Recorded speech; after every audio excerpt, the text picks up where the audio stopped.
Hey, welcome in. Welcome to the Arrowhead Addict podcast. We are here coming to you live. Let me tell you, the dopamine, it's flowing. I am damn excited. Damn excited. We are so excited to be joining you guys tonight. Oh! Well, how you doing, man? Patrick. Will Sterling. Yeah. Super Bowl champion, two-time Pro Bowler, and Trent Green. Trent Green, how you doing? Hey, what's going on, guys? Oh, he picked it up! He picked it up! He's gonna score!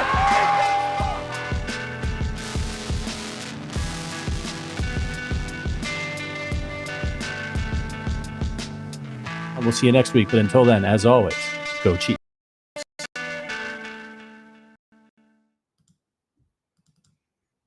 Welcome into the Arrowhead Addict podcast, Chiefs postgame show. Raise a glass if you've got one. The Kansas City Chiefs are back in the win column with a 30-17 win, a thoroughly convincing win over the much feared Detroit Lions. Patrick Allen here with you, joined by the blog father Adam Best and the silkiest voice in Kansas City, Sterling Holmes. Fellas, how we feeling? Sterling, why don't you kick us off tonight? Huge victory there for the Chiefs. I feel like the opposite of Brian Branch. Right, Brian Branch after the game throwing a little punch at Juju Smith-Schuster. All hell broke loose.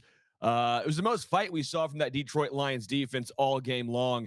I mean, this is just another stamp in the Chiefs offense is back.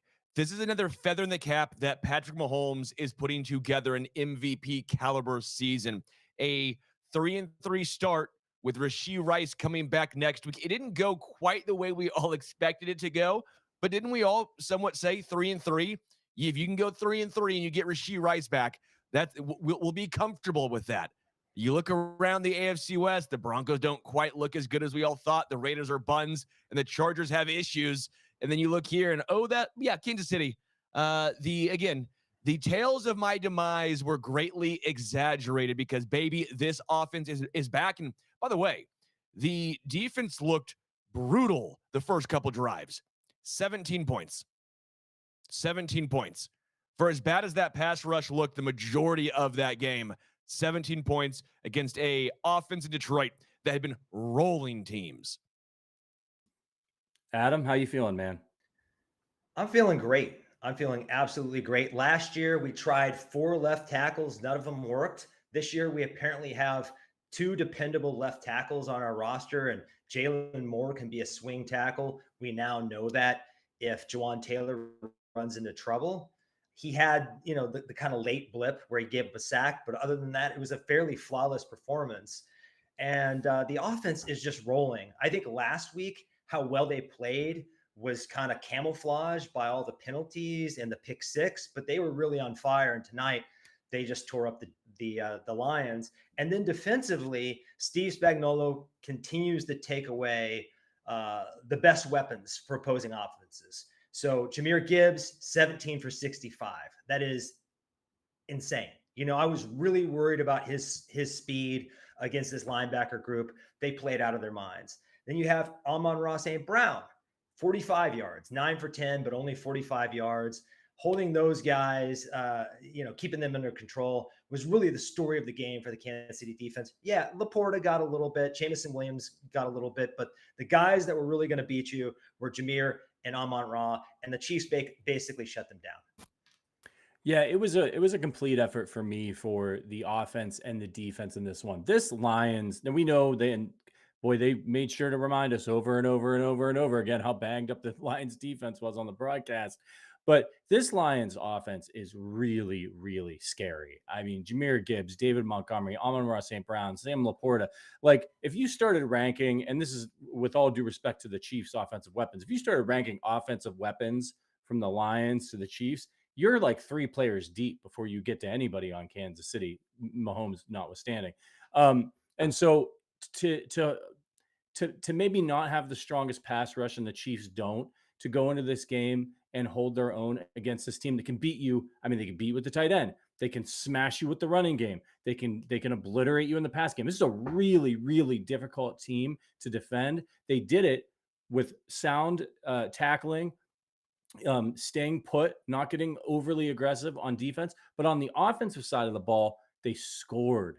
They had long drives. They didn't have bad penalties. They didn't have turnovers. So the defense's best friend against an offense as powerful as this Lions offense was a really strong offense from the Chiefs' point of view. They did it. And I think that really made the difference. And as Adam mentioned, you saw it starting to happen against the Jaguars. This offense started to roll. They were moving up and down the field, and then they'd shoot themselves in the foot. They didn't do that tonight. And what you saw tonight is an offense that, in my opinion, once Rashee Rice gets back, could be a top 5 offense in the league and probably score on any defense in the NFL. I think they're a top 5 in the offense right now without him. Quite frankly, just They the way might they're be. playing. When you're looking at what Patrick Mahomes is doing, you're looking at Travis Kelce has found his role. I think Travis Kelce with Xavier Worthy back has found his role, and you're seeing the emergence of game to game, Hollywood Brown, Tyquan Thornton, Juju Smith-Schuster. They all have a role, and you don't know which game is it going to be where one of those guys steps up. But this game, it was Juju and Hollywood. I don't think Tyquan even had a single target in this game. I don't even know how many snaps Tyquan played because he's gone drastically down with Xavier coming back. But you even saw Noah Gray get involved for maybe the first time this year. How many times has he had 2 catches in a game this year? I don't think any. I think this was his first 2-catch game.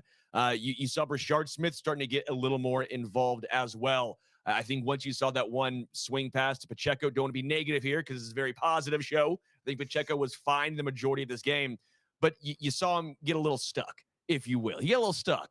And the next time they ran a little swing pass out there, it was to Brashard, and you saw the electricity that he brought. I do want to get into a couple of super chats here because some of you guys are being extremely, extremely generous. One from Phantom, a complete game by all 3 phases, no penalties, no turnovers, and even a Chris Jones sighting.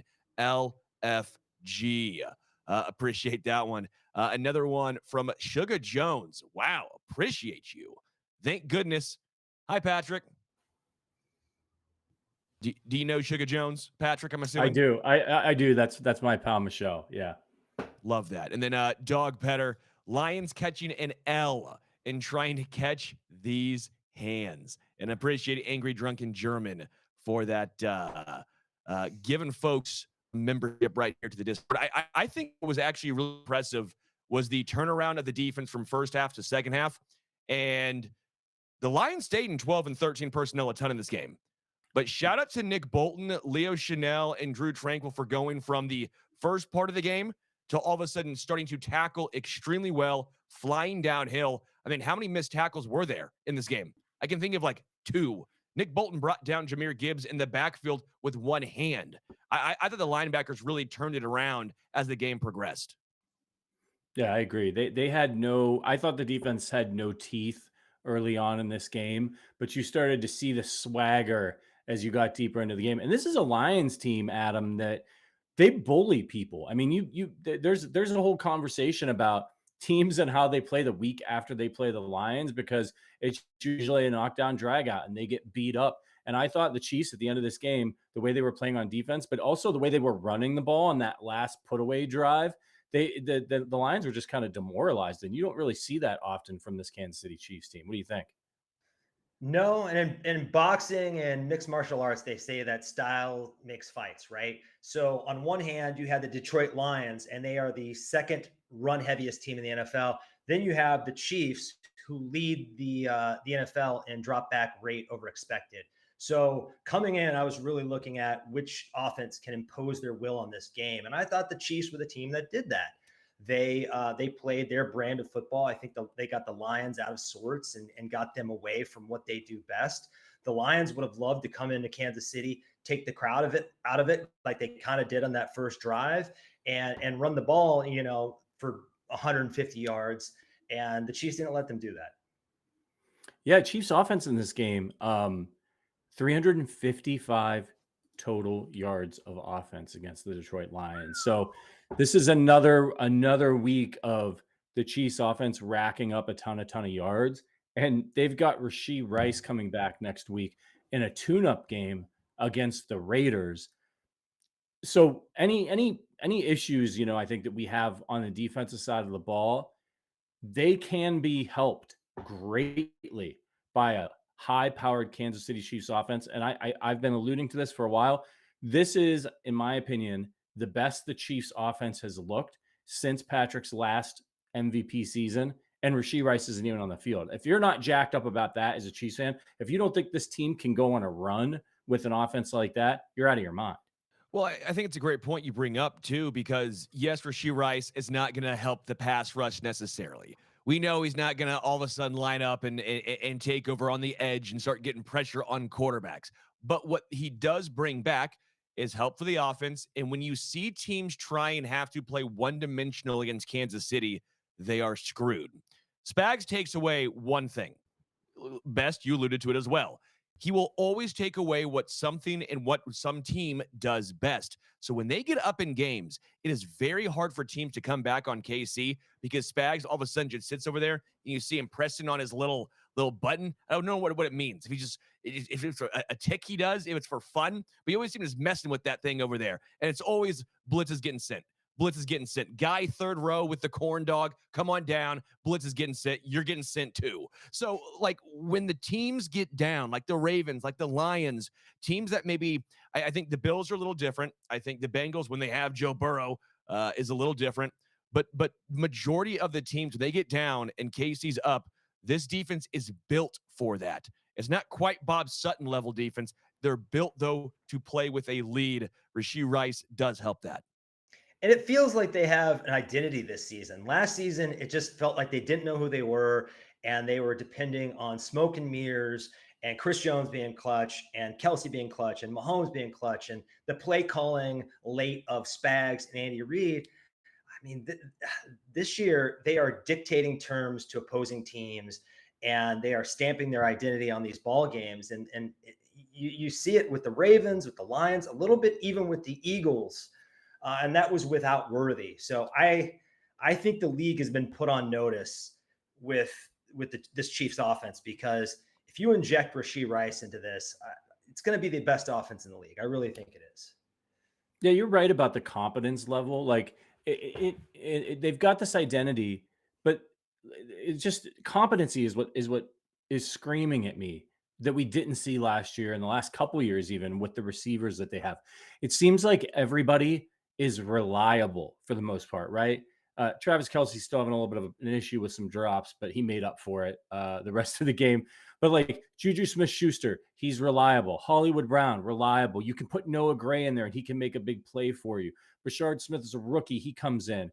Quieter game for Xavier Worthy, but still makes an impact. Like they have competent receivers out there for the first time in a long time. And they also have time for Patrick. And our one of our co-hosts on the show, Price Carter, I saw him in the chat, and we'll get to the Arrowheads a little bit later, said his Arrowhead goes to Jalen Moore, and we've got to talk about that.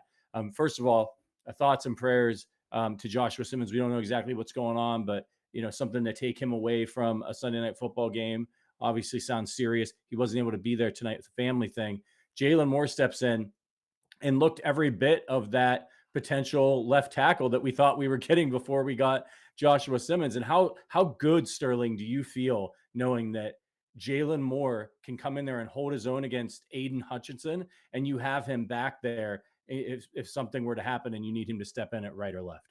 Outstanding. It also makes you wonder why he never got a run at right tackle, at least for a moment when the penalties were piling up for Juwan.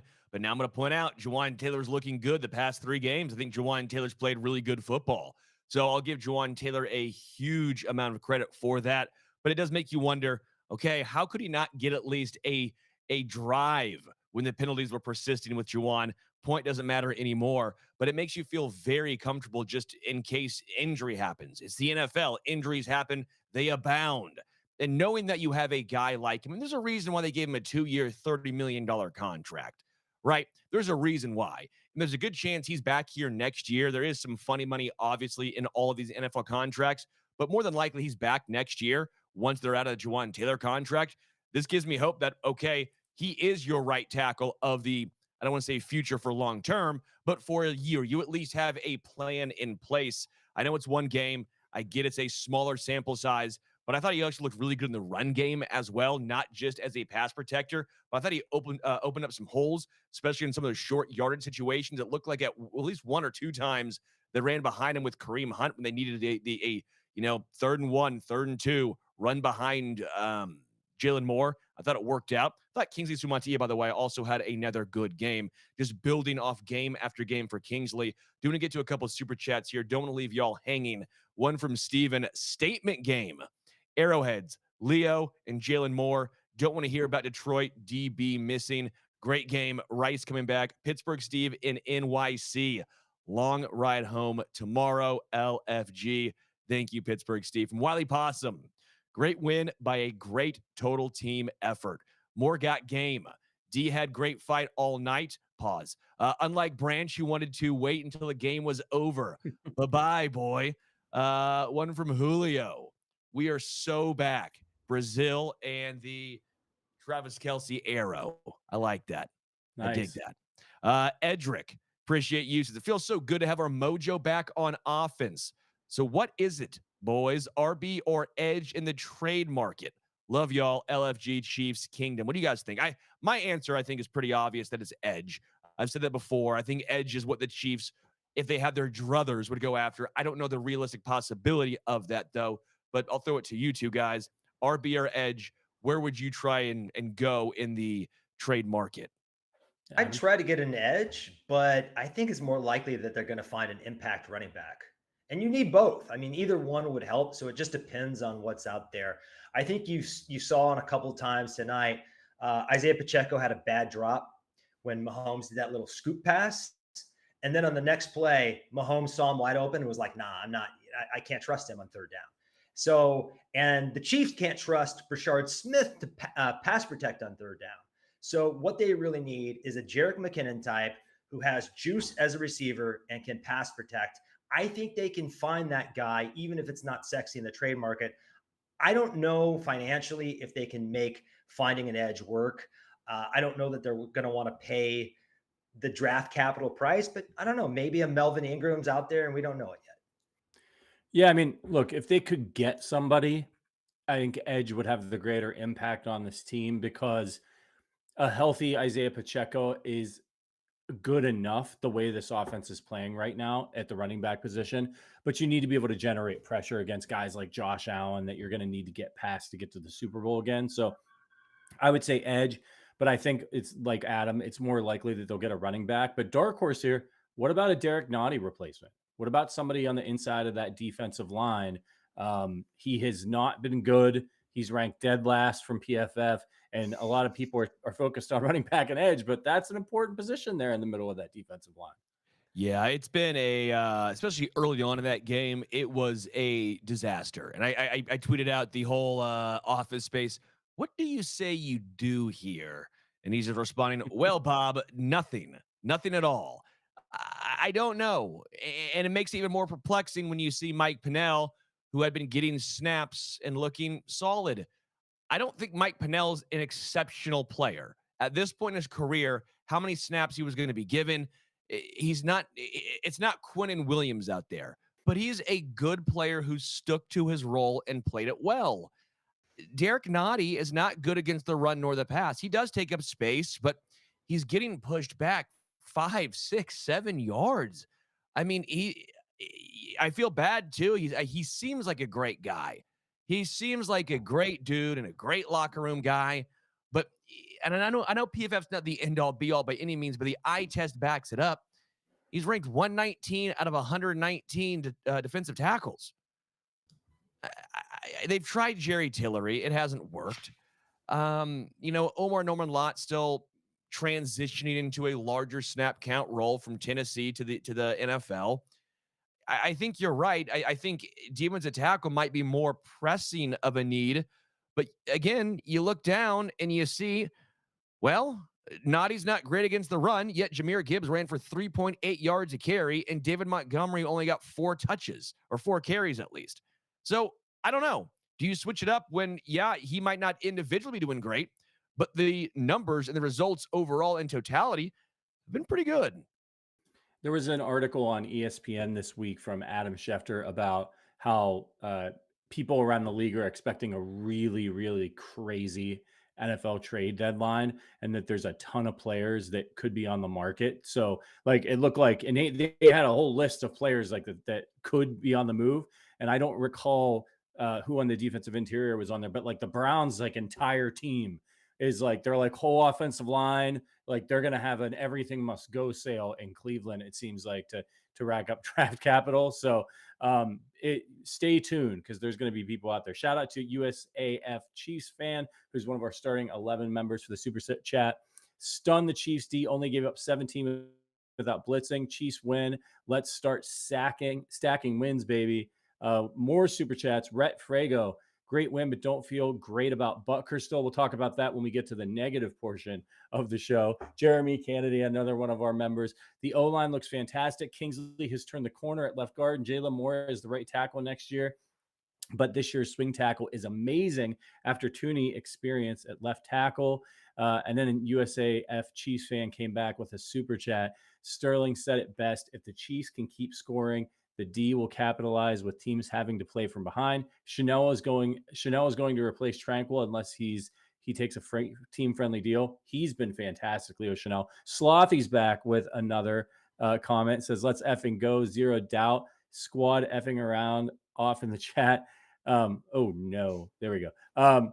About to hit 8 straight AFC Championship games. Missed me with the KC mid-crap. And then Evan, another one of our pals from the Ring of Honor, says the Chiefs play every game like they did tonight. They aren't going to lose another game the rest of the season. Let's fucking go. And Slothy, one more time.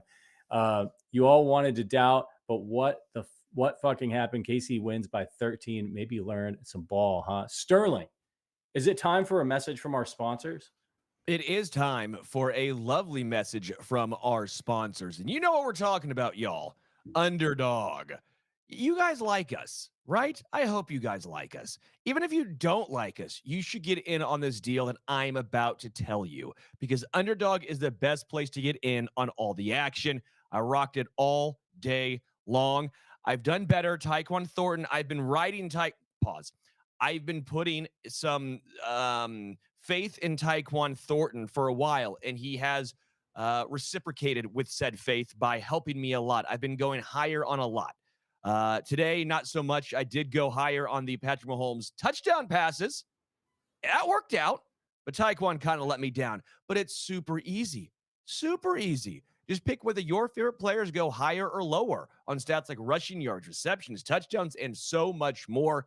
You get your picks right, and you can win up to 5,000 times your cash. It's super easy. Download the app today and sign up with promo code Arrowhead Addict. This is even for the haters. Arrowhead Addict to score $100 in bonus funds or entries when you play with your first $5. That's promo code Arrowhead Addict. Underdog, make picks, win money. Must be 18 plus, 19 plus in Alabama, Nebraska, 19 plus in Colorado, forcing some games, 21 plus in Arizona, Massachusetts, and Virginia, and present in a state where Underdog Fantasy operates. Terms apply. See assets.underdogfantasy.com/web/play and get terms_DFS_.html for details. Offer not valid in Maryland, Michigan, New Jersey, Ohio, and Pennsylvania. Concern with your play, call 1-800-GAMBLER or visit www.ncpgambling.org. In New York, call the 24/7 Hope line at 1-877-8-HOPE-NY. Text HOPE-NY 467-369. My lips are burnt from golf this weekend. They are very chapped. They hurt, so I cannot talk very fast. Wow. That was my worst performance. I felt like a Detroit Lion out there. Oof. I want to talk before we get to the, things we want to see the team work on. I want to get to that scuffle at the end of the game there with Brian Branch. So it was really interesting, right? Like Mahomes is just trying to dap the guy up, and he's mad, right? They just got their butts kicked. He doesn't want to talk. Like, I'm good with that. I don't know. He doesn't have to shake Patrick's hand. He should have, but he doesn't have to. Patrick tries to be a good sport. What do you guys think Juju said to him that got him so mad that he slugged him? He's going to get suspended for that, by the way.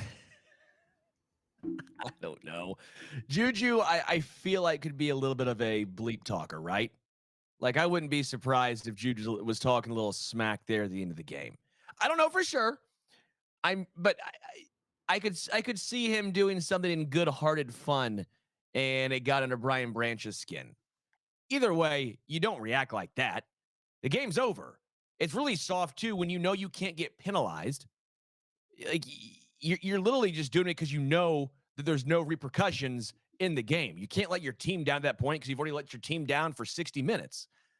Juju was kicking his ass all game long. So I do wonder if there's anything, again, maybe a little cheeky comment thrown that way. Doesn't matter. Brian Branch, you cannot do that. That was as Bush League as it gets, in my opinion. Yeah, it's soft, right? You just lost. You're starting to fight after the game. It's a regular season game. Like, take your L, go back to Detroit.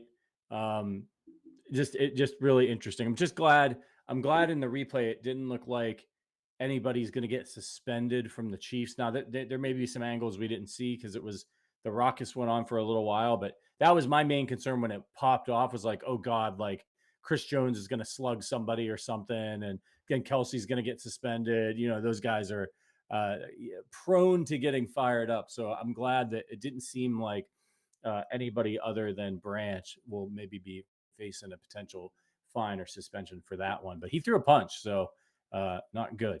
Yeah, I know Juju went back, but he should not get penalized for going back. That's just human nature of if someone's throwing hands at you, you're going to respond and react. That's just... And he just kind of pushed. Like, he didn't... I didn't see him take a swing. Yeah. And if Juju does get suspended, number 4 is back next week. So who cares? Right. So let's talk about the elephant in the room. And that elephant is a very well-dressed man named Harrison Butker. People were melting down. I mean, when he missed that extra point, this is at a point during the game too, where the game was still very, very much in the balance. And he misses the extra point. People were calling him Harrison Cutker. What do you guys think, Adam? Are we? Is this a big problem, or is he going to correct it? It's a problem. The Chiefs have been able to count on him throughout their dynasty, especially in big moments. And he has been so erratic. He's made a significant mistake in every game that I just don't think you can count on him right now. And I guess the good news there is it kind of motivated Andy Reid to be a little bit more aggressive on 4th down tonight, I think, potentially. And that serves the Chiefs well. But there's going to be a time when they need Harrison Butker to be the old Harrison Butker. And I just hope he can find himself, because right now that guy is not out there in the field. And he has just been such a crucial aspect of all these runs. Yeah, I see something in the chat. Someone says Butker's PAT was blocked. Go rewatch it. I didn't see it getting blocked, but also my point was if it's getting blocked on an extra point, he's probably not getting it high enough. Like, that's also a issue as well, because you can just pop those bad boys up. I'm not necessarily in the cut Butker range, because first off, you can't. You're not getting out of the cut. You cost more money to cut him than to keep him, not only this year, but next year as well. He's been so good for the organization for so long. You would just have to trust that he's going to figure it out, because he's gone through stretches before where he struggled, but not quite to this level. I will say it was nice to see him bounce back. All the other ones were absolutely pure. So you let him work through it. It hasn't cost you necessarily a game yet, right? Just grand scheme of things. Luckily, this time it was only an extra point, but we are now 6 games in, and he's yet to have a clean game. I mean, because even last week against Jacksonville, he kicked the kickoff OB that set up Jacksonville at the 40-yard line. You know, I am worried. I'm on Butker watch, but I think it has to be more drastic before we get into, you know, I think worst case scenario, you do a phantom injury, call in someone for 4 weeks, then put him back in to see if that helps him reset. You're no chance of cut Butker, though. That's just full transparency, not going to happen. Yeah, this isn't baseball. You can't send him down to AAA for a little bit to work on his swing. That doesn't work that way. So we'll see what happens here. The thing that makes it the most concerning is the Chiefs have left themselves little room for error because of the start that they've gotten. So, you know, you don't want to be in a situation where the Chiefs they need every close game they have the rest of the way to really solidly get into the playoffs. So you don't want to be in a situation where you lose a game you should have won, you know, at the end of the game. How many times have we seen the Chiefs be down and then drive into Butker range and win the game on a last second field goal? You don't want to lose one of those the rest of the way. You can't afford to. So hopefully he can get right. Look, all he has to do at practice is practice his kick. That's it. He doesn't have to do anything. He doesn't really need to go to meetings or anything else like the rest of the guys do. He doesn't have to worry about the game plan install. He has to go out there and put the ball through the uprights. All right, let's get into giving out some hardware. The Chiefs are back. They're just a game out of the AFC West. Forget about tiebreakers. Those don't come into play yet. They still play the Broncos twice. They play the Chargers again. They have everything in front of them that they want the rest of the way if they want to be in the playoffs and going back to the Super Bowl. And Rashee Rice is coming back. So let's give away some Arrowheads. If you're not familiar with this segment, this is where we basically give away some hardware awards for Chiefs that we think earn their Arrowheads with their performance in the game today. So let us know in the chat who gets an Arrowhead from you. You can give a couple if you want. Sterling, why don't you kick us off? Who's getting an Arrowhead? Yeah, Jalen Moore obviously gets the first one. Just very impressive what he was able to do. Obviously, first game, real game in action for him.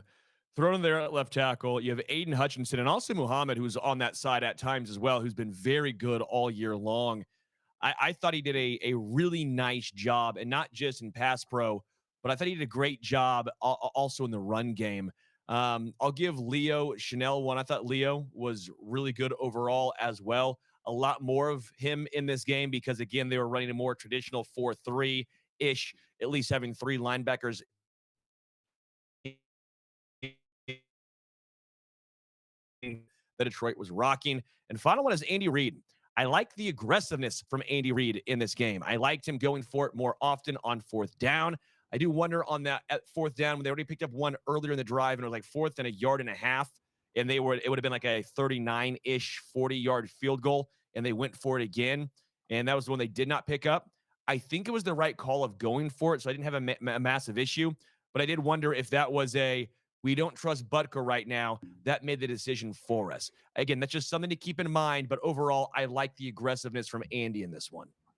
Yeah, I think he was probably trying to match Dan Campbell too. Like he knows who Dan Campbell is. Dan Campbell's going to be going for it on fourth down. So this was a game where Andy probably wanted to be like, all right, if you're going to do that, I'm going to do it too. And it makes sense for my team. Plus, hey, the Chiefs have their backs against the wall, man.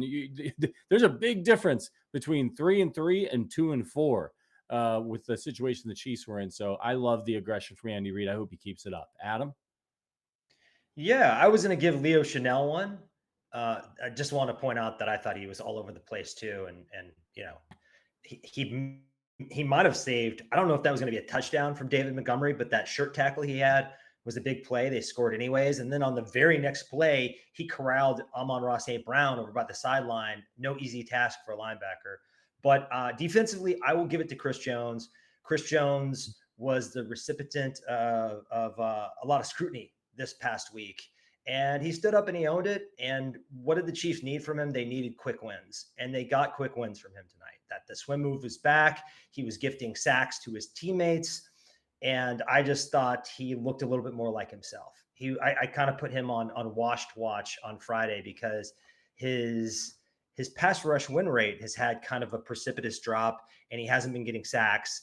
And, he just hasn't looked like himself. So good to see. That's going to help Charles Omenihu and George Karlaftis look better. Mike Daniel, everyone looks better when Chris is playing his best. Offensively, I'm going to give it to Hollywood Brown because I think Hollywood Brown has reinvented himself as sort of a security blanket. He's no longer, maybe he's lost a little bit of a step deep speed wise, but he is forging a really good rapport with Patrick Mahomes and becoming a reliable guy. Short and intermediate on like third down and go-to situations. So you saw a couple touchdowns from Hollywood Brown tonight. I thought that was good to see. He's just another weapon. When he is your wide receiver 3 behind Rashee Rice and Xavier Worthy, that is probably the most potent trio the Chiefs have ever had. I don't know. Maybe like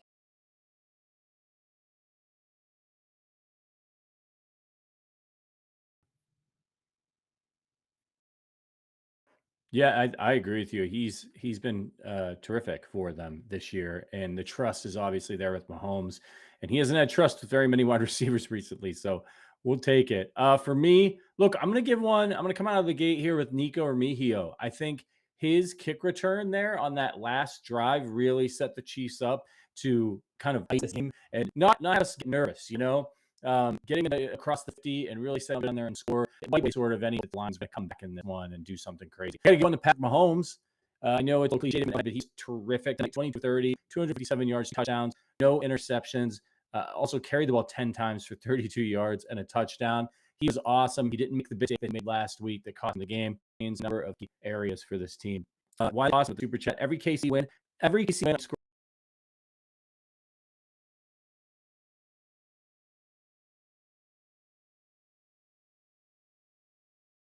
And I don't think they're going to be 500, obviously, but it'll be the whole Joe Burrow conversation of how can you be the MVP if the team's hovering around 500.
If you look at what's coming up for the Chiefs, they play the Raiders, then Washington, both winnable games, then a really tough one on the road against the Bills.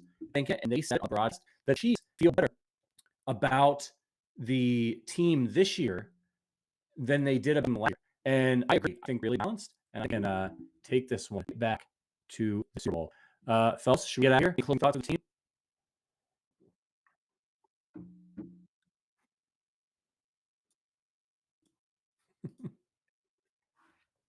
Indeed. All right, everybody, thank you much for joining us for another Arrowhead Addict post. If you want to become a member of the Arrowhead Addict podcast, link in the description below. Shout out to all of our members who are incredibly generous and active in the chat. And shout out to John saying up and running. Adam Best, Holmes. My name is Pat Gowan. We'll see you this week with the rest of the regular slate of Arrowhead Addict shows. But until then, as always, go Chiefs.